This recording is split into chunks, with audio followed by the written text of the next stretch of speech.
মা মা দেখো না, পুজো তো চলেই এলো, আমার চুলগুলো দেখো কি পুরো কার্ল কার্ল। আমার বান্ধবীরা যেন সবাই চুল সোজা করিয়েছে, স্ট্রেট করিয়েছে, কি সুন্দর লাগছে তাদেরকে দেখতে। মা আমিও করবো, আমি ওগুলোকে সোজা করে পুজোয় সুন্দর সুন্দর স্টাইল করে ঘুরবো। কি করবি? চুল সোজা?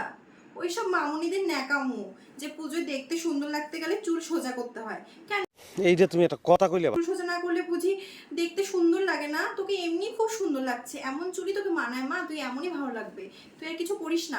কই মা, আমার চুল কোথায় সোজা? তুমি দেখতে পাচ্ছ না? চুল সোজা হলে একদম সোজা হবে, এরকম কি আমার চুল? আমার চুল এরকম দেখেছো না, কার্ল করা, পেঁচানো পেঁচানো। একটু সুন্দর করে চুলগুলো সোজা করিয়ে তাহলে পুজোয় হচ্ছে বান্ধবীদের সাথে সুন্দর করে স্টাইল করে ঘুরতে পারবো।